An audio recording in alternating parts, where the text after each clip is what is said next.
welcome you all for this forum. This is all about Refugees Rights campaign, which is supported by Tamil Solidarity and TGT. Of course, DAMER, the Turkish and Kurdish community groups. First of all, I'm introduce myself. I'm Nandan Balendran, a Tamil Solidarity activist, Socialist Party member, and of course a refugee who has spent several weeks in the detention camp. Our experience as a refugee makes us realize this anti-refugee propaganda has stirred up to justify repressive new policies they want and divert the attention from their own failures. But we believe attacking refugees won't help to solve any problems working class people face, such as crisis in health, education, transport, and housing. So we're just trying to build up a campaign to show our, we try to build up a campaign to win our rights and demands to right to stay, right to work, and of course stop deportation from this country and shut down the detention camps. So that is why we are here. This is the first step we take into that to explain what is the reality in the system they have to serve the refugees or asylum seekers in this country. And we just trying to win our rights through these right demands, and we put together these demands to this world. Of course, we just trying to explain the things first for the working class, because this government and these systems trying to divert the problems, whatever the working class has. They trying to show these things happen because of the refugees. This is what we can see recently in the US election, where the persons who likes Trump and of course Blair, they come through these systems. So we just try to stop all of them first, to explaining this is what actually happened with refugees.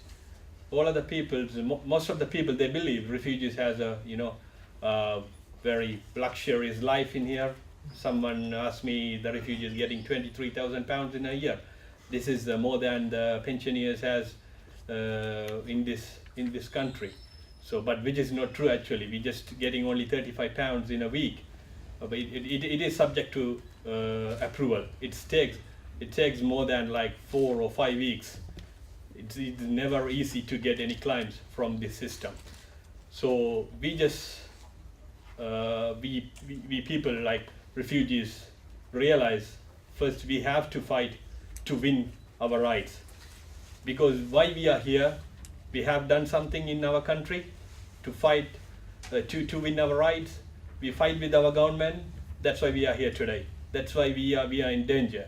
So the same thing we have to do in here as well, because all the ruling parties or the ruling governments, they never give anything for the people. They never be a friend of humans. So that is why we are trying to build this campaign. And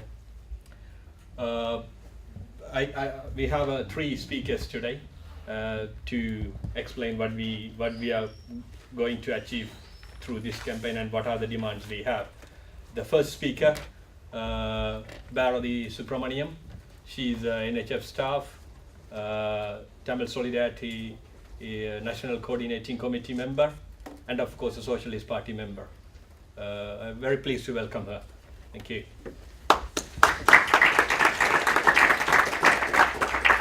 Thank you, Nandan. I'll just start off by giving you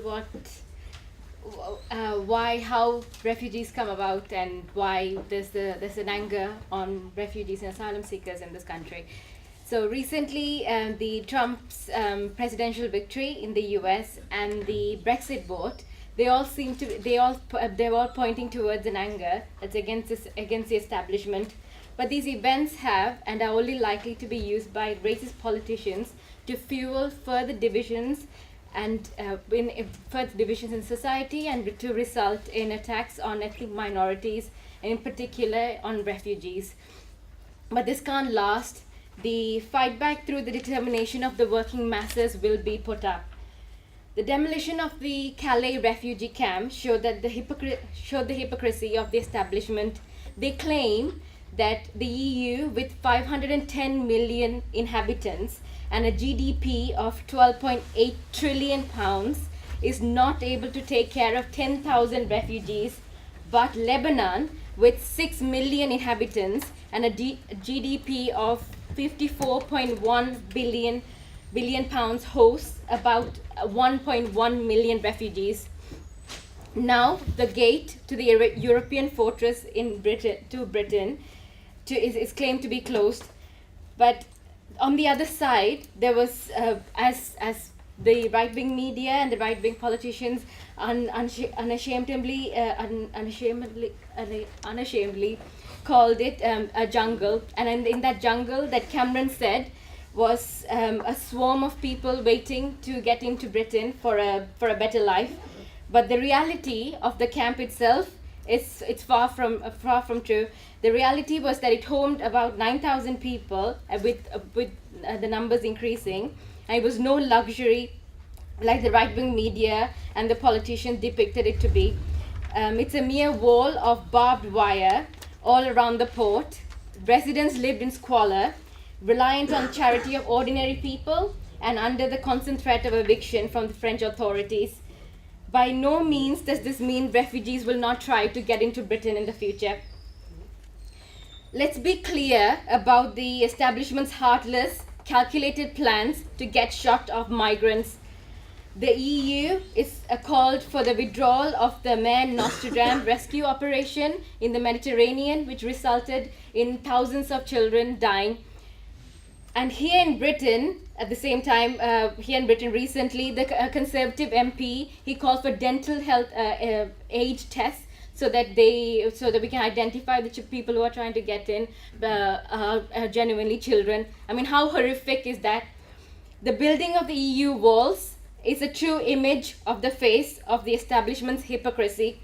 Whilst claiming that there's no money to be spent on humanitarian aid to refugees or to house them, there's enough of taxpayers' money to carry out virtual wars by building an anti-immigrant walls.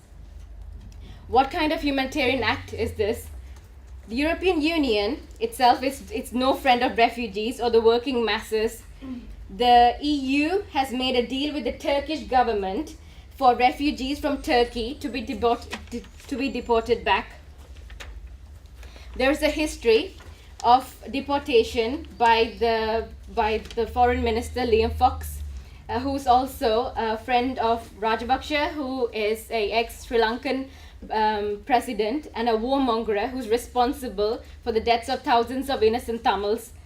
With this record, there's no real chance for Tamils to claim asylum under the common claim, and we cannot win the fight without changing the policies.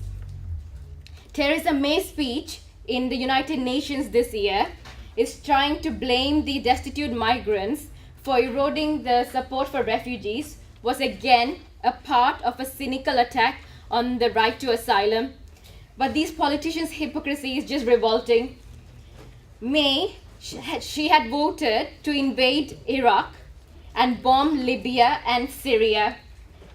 These are all disastrous military interventions which helped to create the current refugee crisis in the Middle East.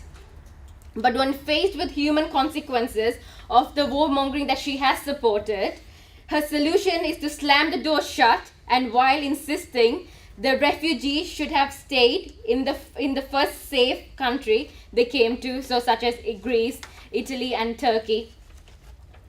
Many refugees have walked miles and crossed several countries or the Mediterranean Sea on the boat just to be blocked in Calais.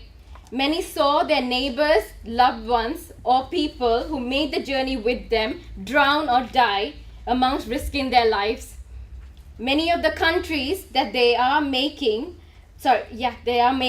these risking journeys from are far from being safe, and as the Western countries call it to be, many of those governments are still carrying out human rights breaches, yet refugees and asylum seekers continue to be deported to the countries they come from, where many disappear without a trace. For those who are risking and who risk making it to Britain, their life is far from being a better life, as Cameron and the other establishment politicians called it to be. With no right to work, being housed in poverty-stricken areas where resources and services are already stretched, and as a result, increase in racist attacks on some. That's being put on some of the refugees and asylum seekers, but at the same time, others are being put into detention centers with a lack of access to appropriate mental health facilities, alongside facing deportation at any time. That's hardly a really positive prospect to look forward to. Reports earlier on the year showed that the homes of asylum seekers were given to private property. Jomast was marked out with red painted doors, resulting in residents of homes experiencing daily abuse and attack. Another private firm, Clear Spring Ready Homes, has been marking the asylum seekers it housed with compulsory red wristbands, making them highly susceptible to racist attacks or just attacks in general.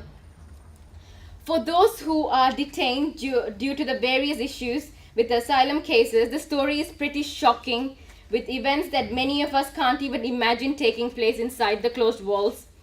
A recent report by the Socialist paper, that was last week's report, it talks about the time that activist Nandan had spent in the detention center, and he goes into the possibilities of the detention center's private firm getting a payment per detainee, which is just a profiteering scam. And Nandan London, he'll go into more detail about his time in detention later on. The notorious Yarl's Wood Women's Prison has several documentaries and reports of the treatment of the female detainees and the conditions of the centers. These private firms also employ workers from private companies such as G4S, who work for low wages on 0-hour contracts, and they themselves are repercussions of the austerity attacks. G4S and other private companies, their profiteering motives have come to light, and a coordinated fight back alongside the workers and the refugees must take place. Intimidating migrants is exactly what the Tories are doing, and the central Tory appeal is based on a successful attack on attack on the welfares for migrants. However, a real racist agenda can be seen when Cameron and the Tory London mayoral campaign claim that Sadiq Khan would be soft on crime because he would provide cover for the extremists. The reality for Black and Asian ethnic minority members of the working class in Britain is still very unequal. Black and ethnic minorities workers with A levels equivalent are 3.2 times more likely to be unemployed.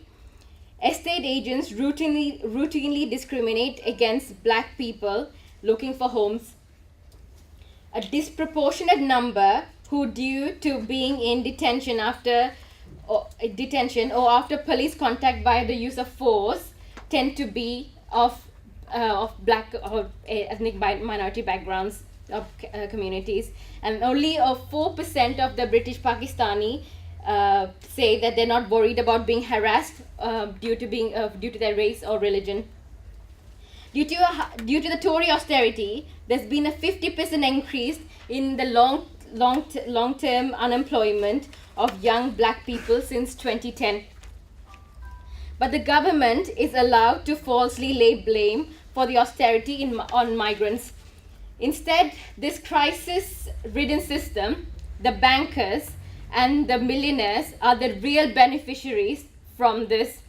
The reality is that immigration is to suit the needs of big businesses while the same time fueling divisions by slashing public spending on vital services.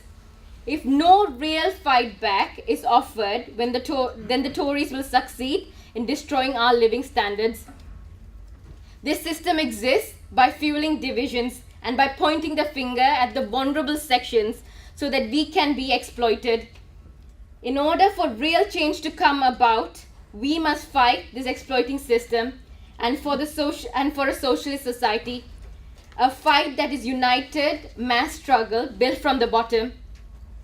We say that the only real fight back can be coordinated, a joint mass struggle, and we need to recognize that the anger amongst the masses is connected to the attack on refugees and racist attacks. Without opposing austerity, we cannot defend refugees.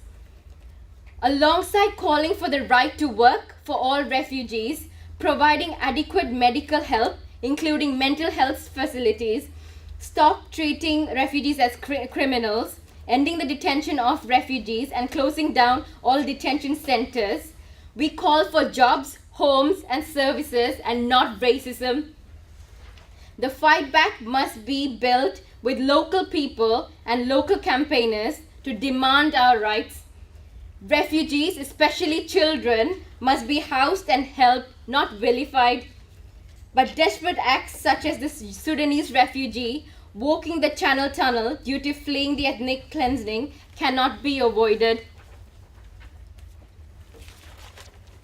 We recognize that one of the biggest reasons people give for wanting migration cut is feeling that the standards of living is under threat. The cause of this is the lack of investment in public services. Those that remain are bled dry by privatization.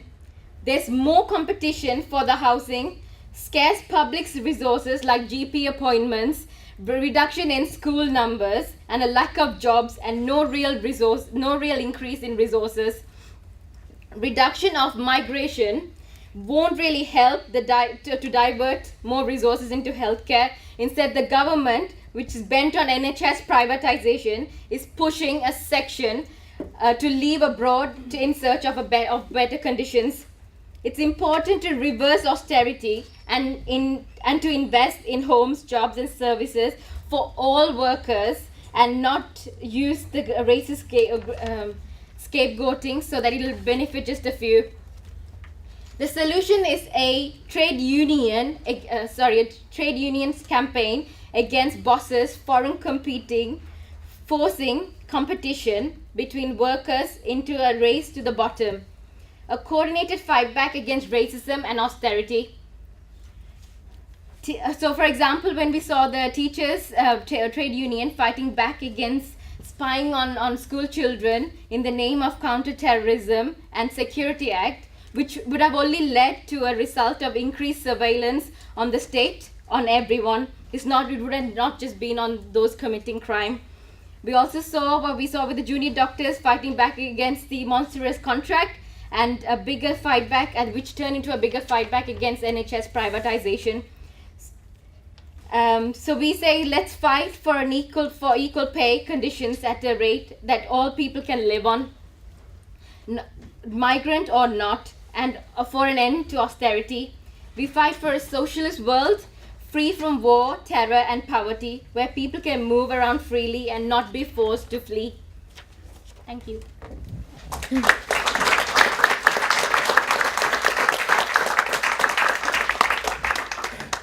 Thank you, Bharati. She mentioned about my time in the detention center. I've just given an interview to the Socialist publication as well. Of course, I've been there. I was locked in there for 5 weeks, and I've been released. And because of the campaign, the people who try to fight for me and who try to end this who was trying to end this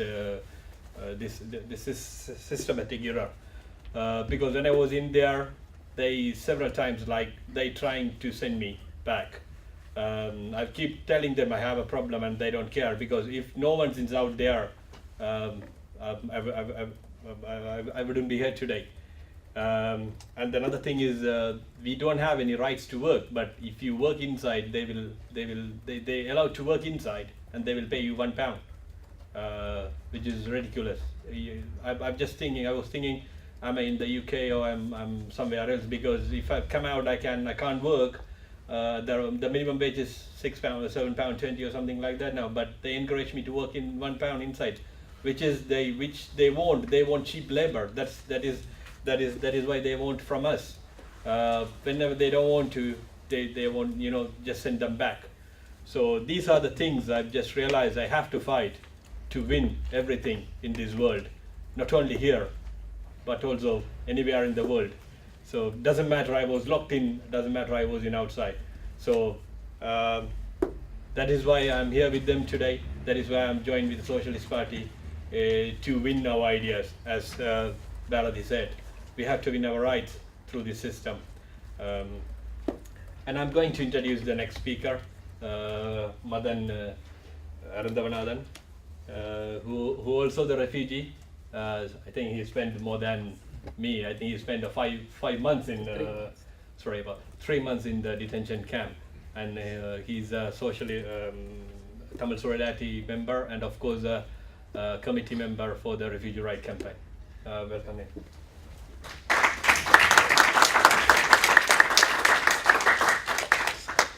Brothers and sisters, I really welcome you to this Refugee Rights discussion. My name is Madan. I'm one of the coordinator of Refugee Rights campaign, also human rights activist. The Refugee Rights campaign recently started by refugees and supported by campaigns such as Tamil Solidarity and TGT and other community. But firstly, I want to mention few things about asylum seekers and refugees. The point of the asylum is to protect people. According to the UN Refugee Convention 1951, right to asylum should be granted to all politically persecuted people. A refugee is someone who has well-founded a fear of being persecuted for the reason of race, religion, caste, nationality, and political opinion. We must note that in recent time, most of refugees are fleeing a war. The problem about the war is never end. So refugees continue to come to the place of safety, and they can also benefit socially and economically. UK government contribute to the origin of war across the world do not treat refugees properly. Most asylum cases are not considered properly.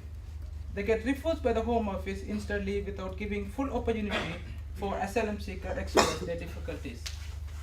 Home Office never look at refugees fellow human beings. We are escaping from one humanitarian crisis, then we face humanitarian crisis when we see us seeking asylum. But we are fighters, we continue to fight. What we need is different world.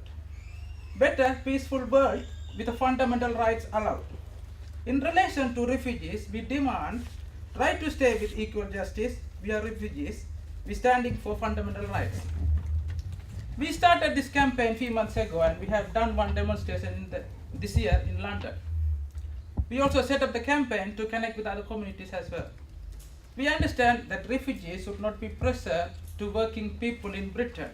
This is why we combine our demand to the demand British worker, such as creating of jobs and homes, investment in service, rising minimum wage, £10, etc. We kindly request the trade unions and activists to support our demands. We concentrate on 2 strong demands: allow right to work and shut down the detention center. Shut down the detention center of prison actually. It's a campaign for decent, fairer and humanitarian world. Our campaign is very important. Detention centers are badly punishment place of people not committed any crime. This is how we keep taxpayer expense, making huge profit of the companies. I would like to tell you about more details about my detention center. I was detained last year. First of all, the Home Office, before detained, they come to see me. I want to detain today and we're trying to remove you. I said, why? Because we are not satisfied your claim, and also they give more reason. If you wish to apply, you contact your solicitor. I said, I am the human rights campaigners, activist in the UK, also fight against the governments, and also fight against here, and also fight for the human rights. Then say, we can't do nothing, we're going to remove you. Okay, so what's the option next? We put detain, and you contact your solicitor, or you can talk your friends, but we give you only 2 minutes. 2 minutes call.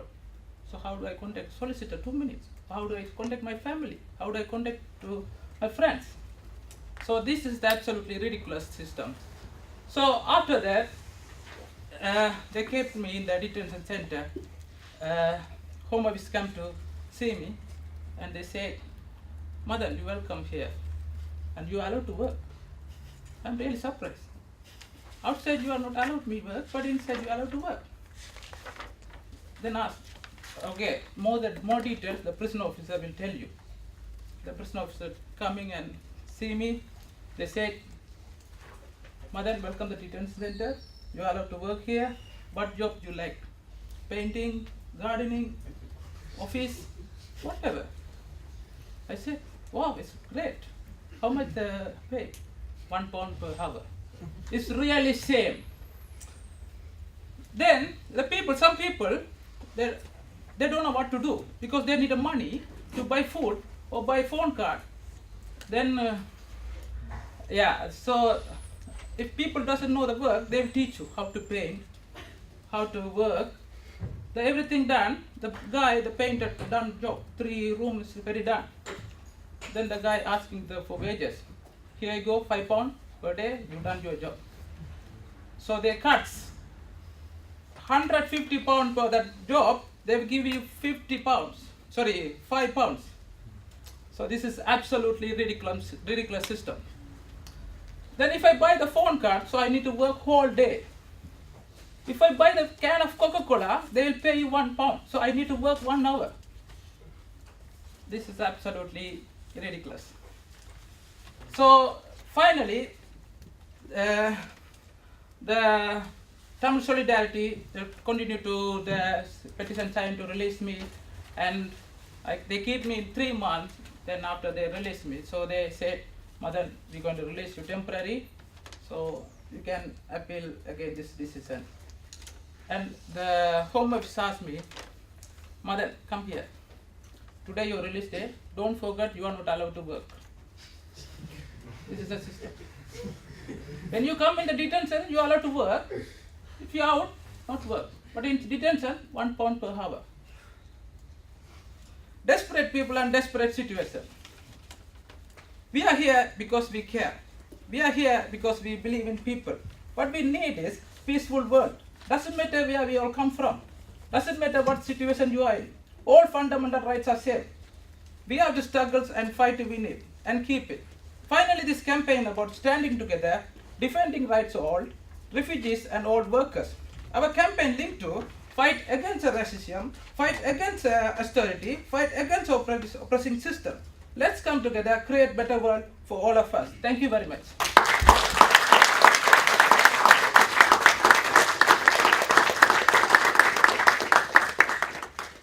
Thank you, Madan. You can see the Madan's feelings, how we react into, because he was in the detention center. This is how the people can react.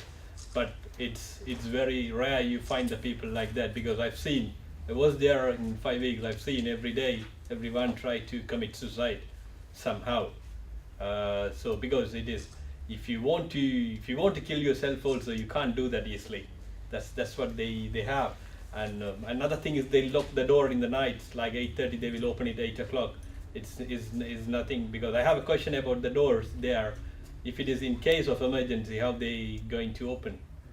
Because there's no electric door, they have to come and open, and you can't smash the windows and come out. They called that's a detention center, but it's actually prison, because they're trying to show off that the refugees are, like, they welcome to the detention center. I don't know who likes to stay in the detention center, they welcome us, and we have to go through the detention center by 6 doors from the reception to the inside the main center. This is how it is, and another thing is there's no cameras, phone or anything is not allowed, because they don't want to show their the luxurious life to the out of this world. So thank you, Madan. Thanks for your speech, and I'm going to call the last but not least speaker, Mr. Oktay, from the leading member of Turkish and Kurdish organization called the Daimar, who are close to work with Tamil Solidarity for more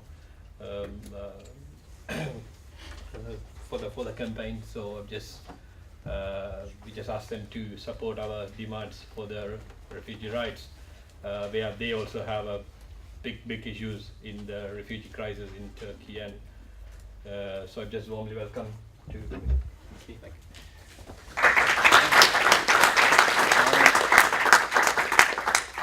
First of all, I'd like to thank the Socialist Party and Tamil Solidarity for inviting us to speak at Socialism 2016, and I'd like to apologise as well at the same time for arriving halfway through the first speaker. So apologies for that. At the moment we have a protest that's happening right now as we speak in central London, outside Parliament, against the situation that's happening in Turkey at the moment. So I'd like to apologise for arriving late as well. I'd like to speak a bit about the situation not only in England but about what's happening in Turkey as well, and the situation with Turkey and the EU as well in this sense.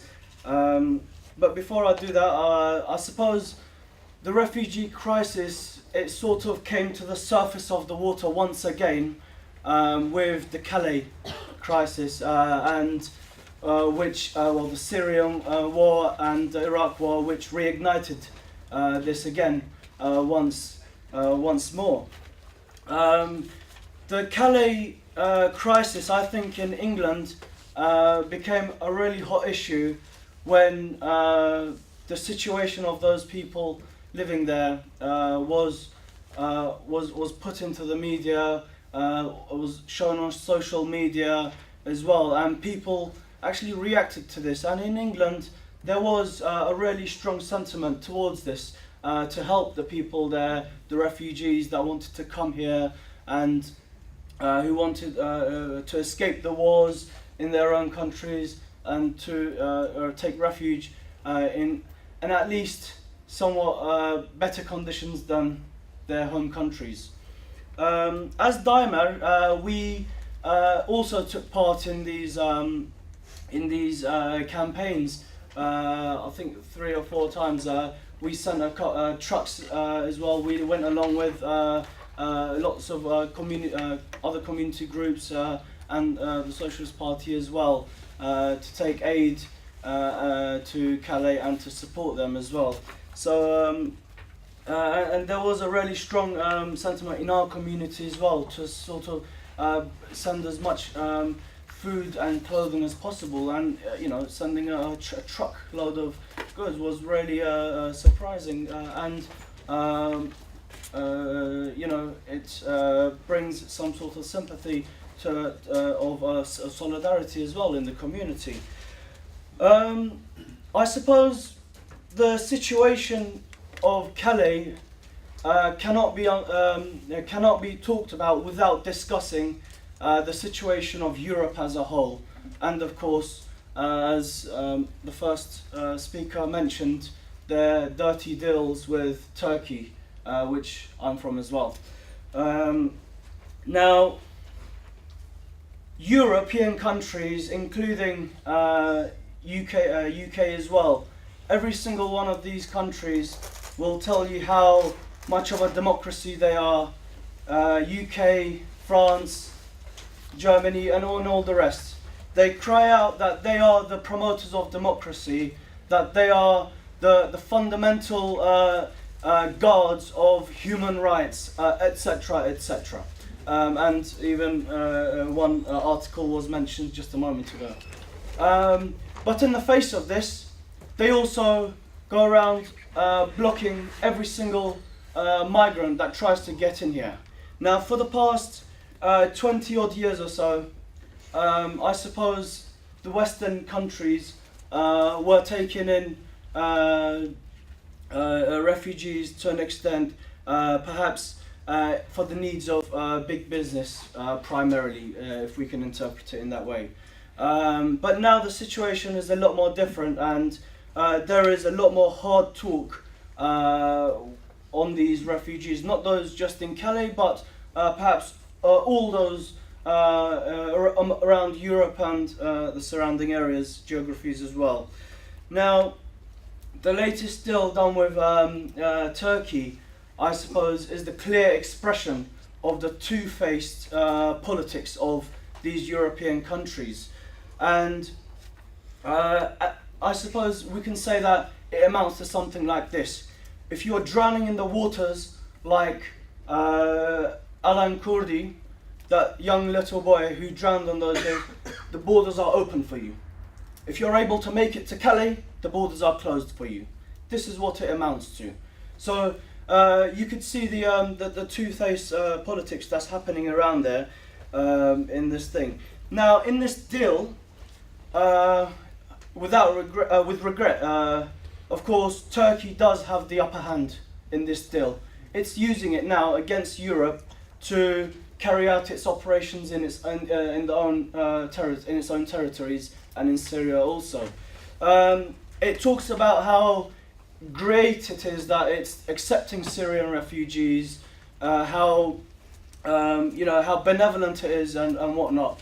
However, what they don't mention is that Syrian refugees are now in Turkey, for example, are not at the same status as the Turkish citizens. They don't have the same rights. Although they're allowed to work to an extent, they're used as